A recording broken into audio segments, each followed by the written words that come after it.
We're here to talk about the weaponization of the web. Adam Grant, organizational psychologist at Wharton.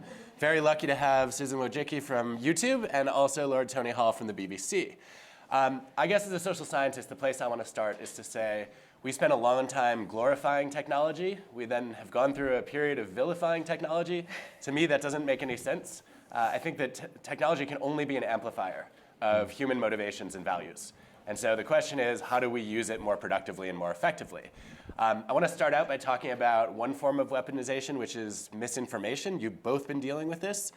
Susan, you've had a chance to work on this now very intensively. What are you doing, and what progress can leave us with a bit of optimism? Okay, great. Well, first of all, thank you. It's really an honor to be here. And we have been very focused on how do we solve the challenges of misinformation. And what we have focused on is, and we've developed a framework for responsibility, which has really been my top priority over the last couple of years. But if I were to summarize the work that we're doing, probably the most important is raising up authoritative voices and authoritative publishers when there are important news events. So every single time there's a breaking news event, we actually know that algorithmically, and we will make sure that we are showing results that come from top news publishers. And that is the best insurance, is that those publishers have a long history of providing accurate news. So we're raising them up. And then the second issue that we're doing that I think is also very important is there may be different common internet conspiracies. And it might be going too far to remove them from the platform.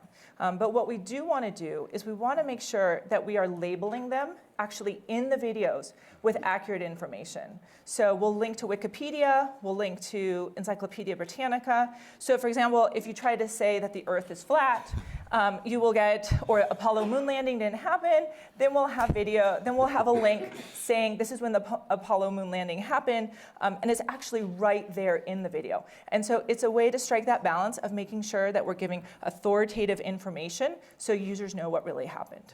Love it. So I guess in Star Wars lingo, you would say, may the source be with you. Yes.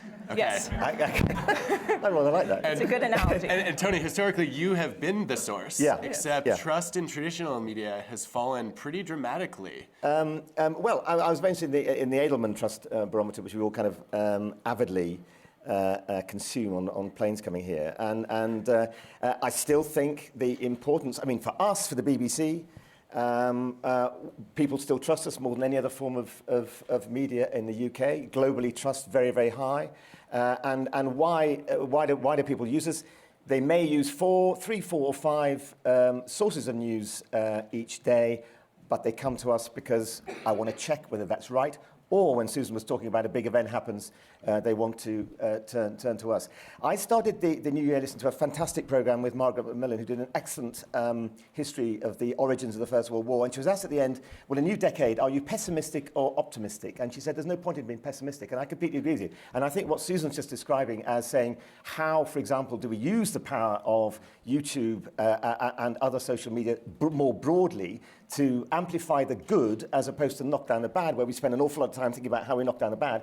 That's a really good place to start. We've also got to knock down the bad mind, and we've been working collaboratively. A number of us editorial folks, Wall Street Journal, ourselves, the FT, the Hindu in India have been working with Microsoft, with Google, and others to say, okay, can we work together with the common aim of identifying misinformation, stories which are just plain wrong, early, de-emphasizing them as opposed to getting rid of them, because you get rid of them, that just creates more audience. Working very fast to do that. And I have to say, we've tried this out on paper exercises, but we tried it for real. By the way, we haven't talked about this anywhere yet, but why not here? We did it for real in the UK election. And it worked. That combination and contact between media that people trust and Google, Facebook, whatever, it worked, and we took down some stuff which was just plain wrong, in copyright terms, but also just wrong. So, I will say BBC has been an example of a authoritative publisher who's doing a great job of running their news on YouTube. Actually has many different channels, many different sources and types of information, and that's an example. So when we have all those publishers using YouTube, then we trigger those and make sure that they are receiving the views and are relevant for those queries or what's happening in the world. Yeah, and then the question is, how do we ensure? I mean, the BBC has 426 million people using us each week, predominantly for news. That's an awful lot of people. How do we make sure people can find us? How do we make sure we have attribution? And how do we also make sure, which I think is an issue going forward, but again, we're working with partners, not just Google, but others on this, which is authentication. And I think people talk a lot about deep fake and the big threat that's coming down the road there. And there's no doubt it is a threat. But that just to me says, let's do the thinking now, which is going on. And again, it's this combination of people like ourselves, old public service broadcaster, and people like Google and others to say, okay, how can we authenticate and make sure that people who are using us by whatever means know that they're actually getting something from the BBC and it's not something made up in some, I don't know, St. Petersburg or wherever. So then let's talk about technology as part of the solution. Sure. So Susan, you've been working on machine learning, obviously, to identify fake news and misinformation. What does that look like? What's the role of humans? Definitely. So machine learning is core to everything that we do. Given the scale that we operate at, we have about 2 billion users, and we receive hundreds of hours of upload every minute to YouTube. So we use machine learning to make sure that we are able to capture the content of what's happening. So I would describe the process of how we handle it is basically we start out with saying, let's use our machines to find information that's violating our policies. And we say, here are an example, say, of 100 or 500 videos that violate our policies. We train our machines based on those 500 videos. And then the machines go out, they basically throw a net, they capture videos that are similar to those, and we send them back to humans who then review them to say, are they a violation of our policy?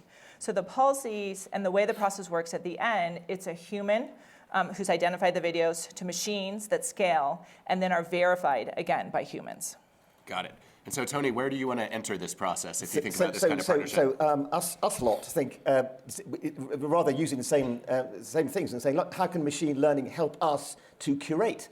Because I actually think there is still a need for people to curate, either to say, this is what we think you should know. I mean, for example, so in news, one of our debates is we want to personalize news through our news app. Our news app is used by zillions of people, and we want to personalize that. Then the question from us editorial folk comes like, hang on about, so that means you're going to get more of the news that is going to confirm you in your bubble and all the things we kind of know about. So we're also saying, no, we also want to use curation to say, you want to know about that, but we also want editorially, going back to sort of old style editorial, you to know about X and Y and Z. We want you to know about Wuhan, what's going on there. Of course, people will kind of follow that, but there's also some other things, and that, to me, is a really interesting thing. Now, when you apply that to other things like, for example, drama, or natural history, or other genres like that, we want to be able to say, can we take you and use machine learning again, which we are, we don't have the scale of a Google clearly or a YouTube, but in our own way, to say, can we take you from just using our news into something to do with environment, like Blue Planet? And when you look at what we did with Blue Planet, I mean, this is why the content is so important, and that's getting the audiences to content. Blue Planet 2 was seen by 1 billion people so far globally. It has actually changed the way we all behave towards plastics. Glass bottles here. I now have one of those metal cans in my briefcase back home because we saw pictures of plastic waste in the oceans. Now, so my question with machine learning is how not only can we serve people better, but also how do we keep that sense of curation which says, listen, whatever else you're doing today, that's what you need to look at. Mm-hmm.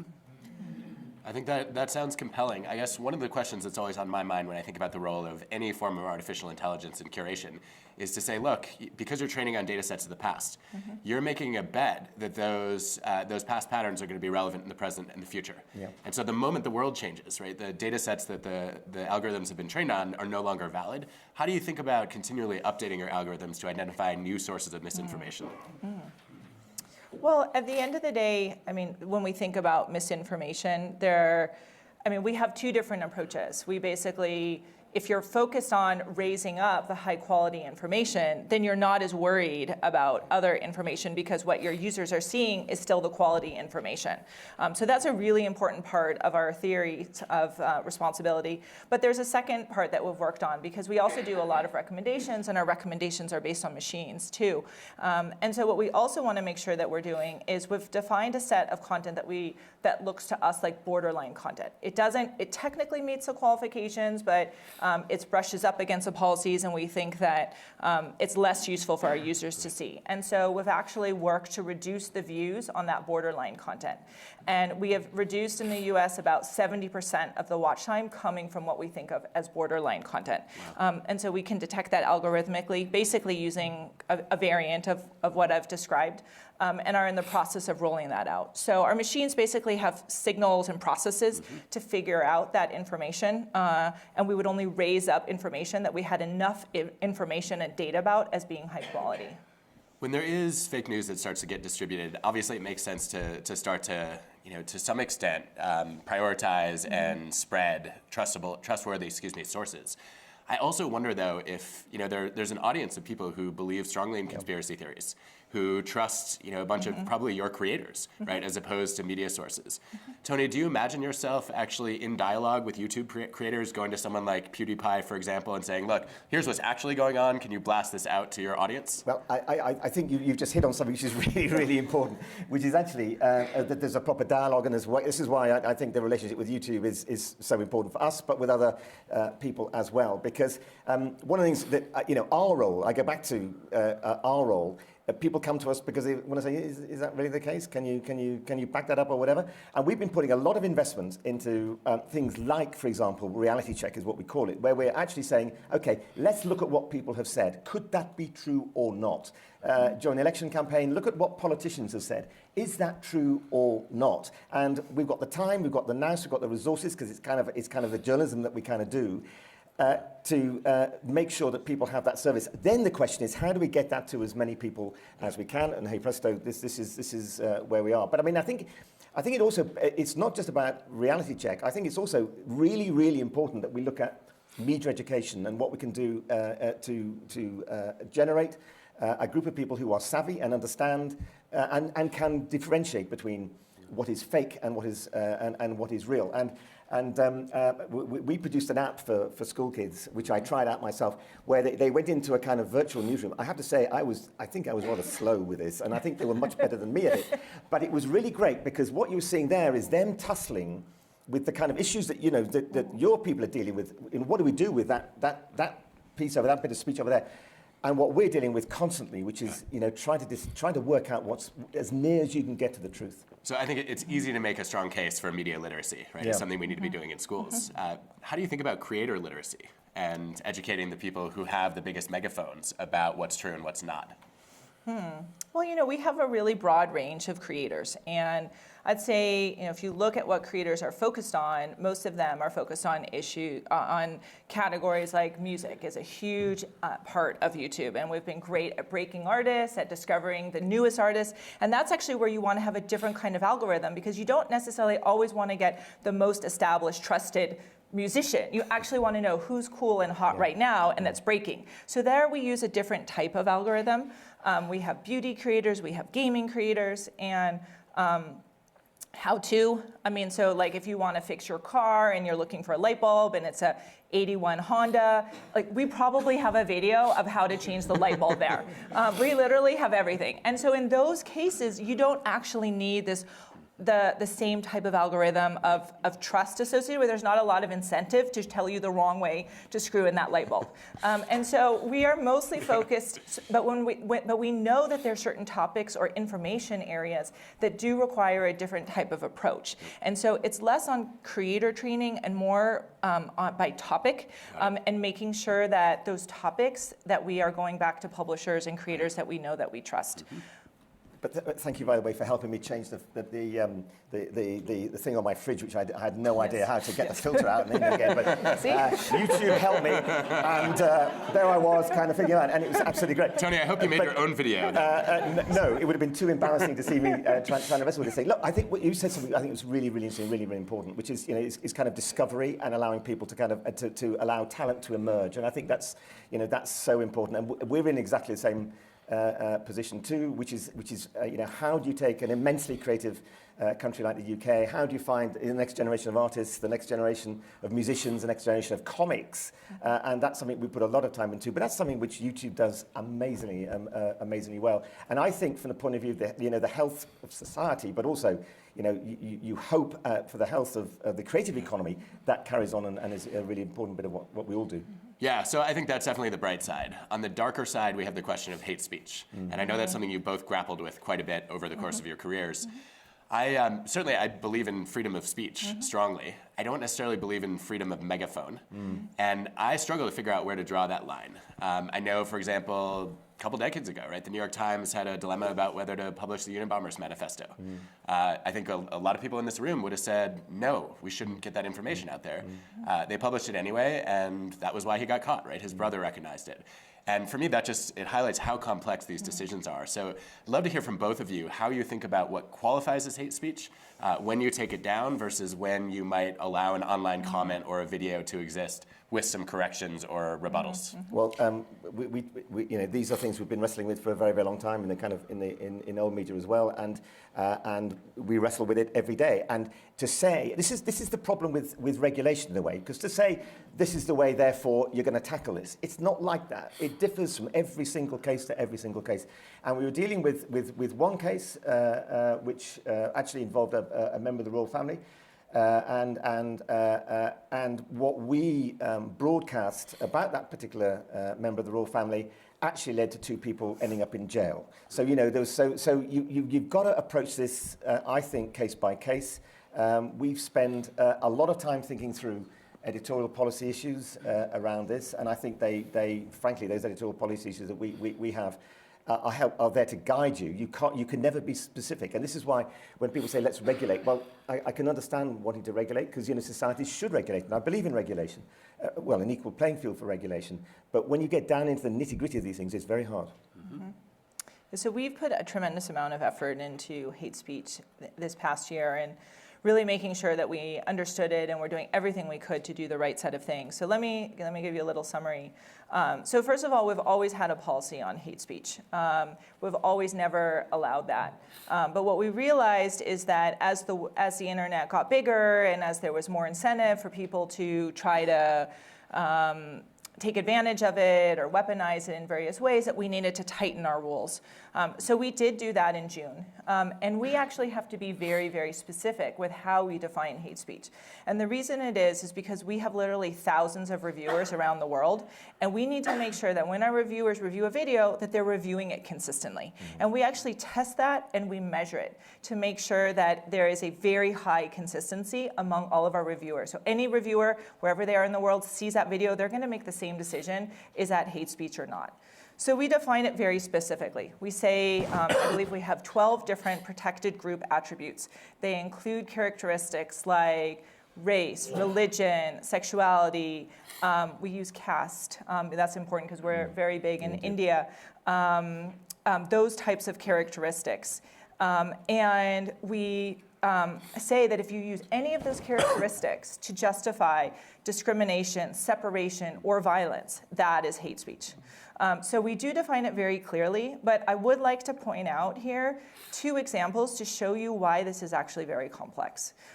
So before we changed this hate speech rule in June, we used to allow World War II footage.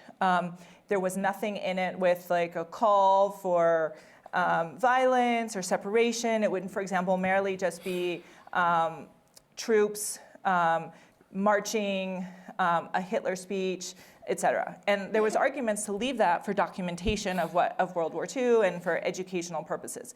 But what we realized, and the change that we made when we updated our policy in June, is that there needed to be documentation in the video. and that just having a video by itself was not sufficient, because we realized that that could become fodder or fuel for different groups that were using it more as like fan footage, which was not our intent. And so we basically changed the rule that if you want to have World War II footage, you actually have to have commentary documentation around it to make it educational. So that's one example, just to show you what those nuances are. A second example would be is we receive a lot of footage out of Syria. So let's say we receive a video, it shows some kind of human violation, a crime, difficult to watch. We need to look at that and say, is this something that ISIS is putting out as propaganda and celebrating? So for example, there were videos of towns, for example, that were being blown up. That, we could identify, it was clearly planned, someone had that camera there. We know that that is ISIS. Or is this something that's being uploaded by a human rights group that's actually trying to show this is what's happening and this is why we need support. These are the problems of what's happening. And so those give you an example of how fine those lines need to be to make sure that we are actually taking down the right videos, but also keeping up the right ones as well. It's really, really interesting. I think what Susan was saying there about context is completely right. You can show things in context that goes back historically. I mean, you don't actually have to go back very far to find things which we would now say, that's offensive. I'm not saying it's hate speech, but it's offensive, or how could you do that? I mean, we ran a program recently about a great comedian and a guy called Lenny Henry, who is, honestly, he's a fantastic guy, and was talking about his mum and his parents coming over, his mum coming over from the West Indies, from Jamaica, and so on. And we used footage of a program that was done on the BBC in the 70s called A Black and White Minstrel Show. And, we just used it, but we had to put it in context. And when you look at that, you think, is that how we were?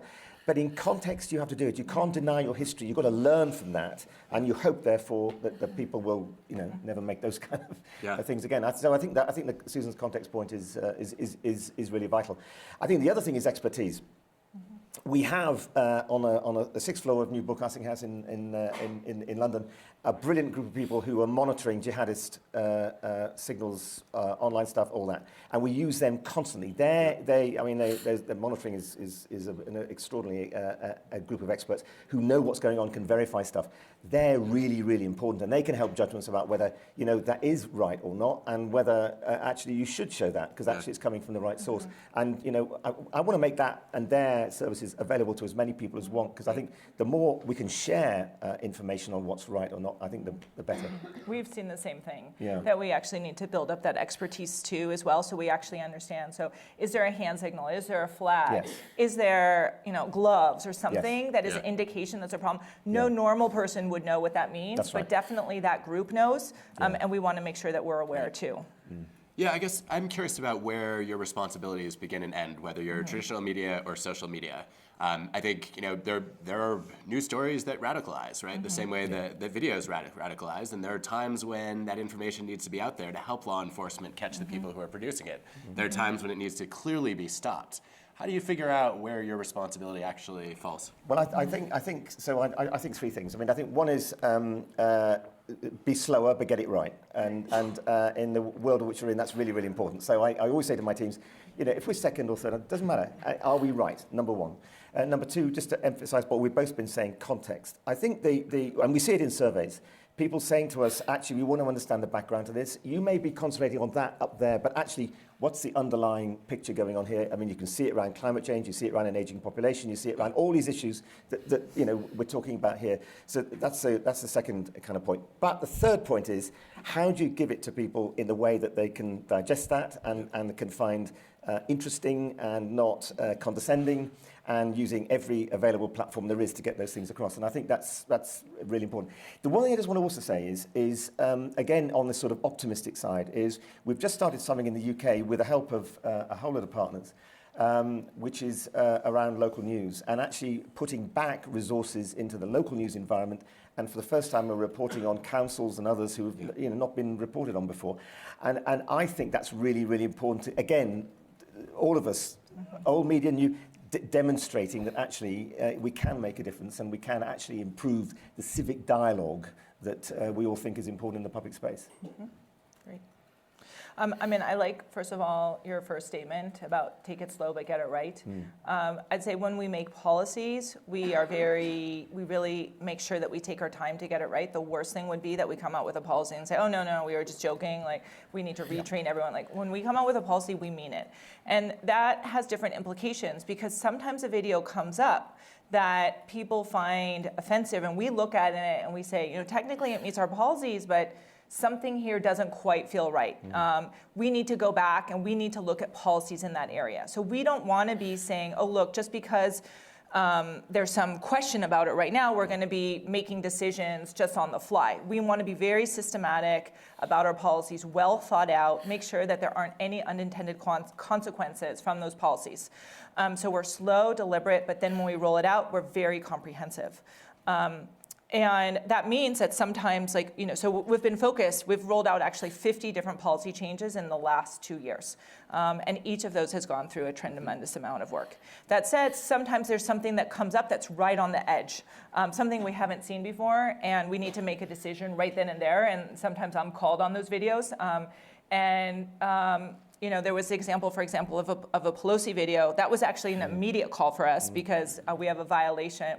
Any kind of deceptive information would be a violation. But that's an example. It was in the press. It was in news. It was very visible. Our team made a decision almost immediately. We had to. We can't just say, let's get together and we'll decide after lunch. By then it's too late. And so we need to be very. There are times where we have to be very, very swift in our decision making. Yeah. So it seems like both of you feel like there's some good news about fake news. I also feel like the battle is ongoing, and there are going to be new challenges as people find different ways to co-opt technologies. Right. I'd love to hear each of you give a piece of advice to the other about how to continue making progress in this battle.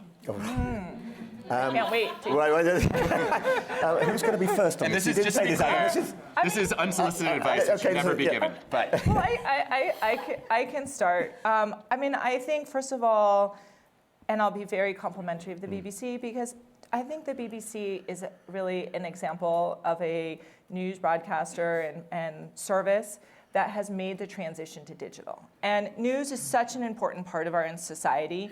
And I think we've really never lived in a society before where there's been so much change in the way that media is delivered. And I see a lot of generational gaps where there's younger people, generally people under 40, will consume information one way, and people over 40 often will consume in a different way. And it's really important that our trusted news publications make that transition so that young people are consuming information with the right facts. And we're working really hard to make sure to make it as easy as possible to give players, to give advice, to figure out how we can help them make that transition. I think you've done an excellent job. Thank you very much. So what's the tip then? The tip would be for most publications that they really have to make that transition, and they have to be willing to probably kill some sacred cows to get there, right? So a lot of news publications do best. Well, what news publications traditionally do is they take their stuff they already have and they just plop it in online. That does not do as well because you're competing against other publishers who are 100% dedicated to YouTube and they're using the YouTube features. So what publishers need to do is they need to create content that is for YouTube. They need to create content with the form and the style and the approach and the lingo and the type and the narrators, right? It has to be a different style, and that is actually really hard for a lot of publications to do. And so I think BBC has done an excellent job. We actually have another publisher here in the audience. I see right over there, Kali Puri, who represents India Today, who's probably one of the largest publications in India, and their group has 25 YouTube channels, 2 of which have over 10 million subscribers. So as an example of another publication, I was actually an intern for their written newspaper when I first started my career, and there was no digital, right? So here we are, and they've actually been able to make a lot of changes and actually have a channel. One of the channels that I was really excited, Lolantop, just passed, it has 11 million, and it is digital only. So it's really focused, it's not taking traditional and then plopping it into online. It's digital first. Okay, so Tony, quick piece of advice for Susan, and then we're going to turn it over to the forum. Polite Brit. First of all, just keep, in my view, just keep remembering people want great content. They want really good content. They want content they can recognize and know comes from great providers I have to say this, like the BBC. One, and two, listening to you talk about those calls when you have to make a very quick call. I know those. I mean, I get those a lot as well, and you have to make an editorial judgment, and sometimes you get it right, and most of the time you get it right, and sometimes you get it wrong. I think there's a huge wealth of experience in the more traditional media that can help on some of those things. A lot of us have been there before, and I think the more we have dialogues and talk about these things, then the better. Because I think we're all after decent media. We're all after all the good things that have been developing, being maximised for audiences wherever they are. Great. And then let's take a moment to hear from the World Economic Forum on progress being made on this front. Sure. Thank you very much, Adam, and thank you very much for this conversation. I'm here just to close the session, so thank you all for coming and listening to this. We really, I think, heard a lot, and I loved your closing with a piece of advice from each other to each other. At the forum, I'm representing the Media, Entertainment, and Culture platform, and alongside our partners, our stakeholders, we actually take a look at the role of storytelling. We're really passionate about storytelling and the integrity of content as it moves through this very strange and newly wonderful media ecosystem that's digitally founded, digitally based. And as that content moves from creator to consumer, what happens to it, what happens to the integrity of it is incredibly important. We're working together with our shareholders and our stakeholders on that. And I think, to Laura's Hall point earlier, when you look at the challenges that we have currently with trust, and that has been a subject I think we've heard here at the forum a few times this week, trust particularly in media, but inside the media system, I think we have to build trust with each other when it comes to publishers, platforms, and creators, and trust with our consumers, with those that actually ingest the content that we're creating. We have a lot to work on, and I think the best way to do that is obviously through collaboration. It's great that at the forum we can bring together academia, we can bring together publishers, we can bring together business, we can bring together governments in order to actually work through some of these challenges and find the opportunities within them. So I want to thank you very much for coming today. Thank you very much again to the panelists. Thank you. Thanks to both of you. Thank you.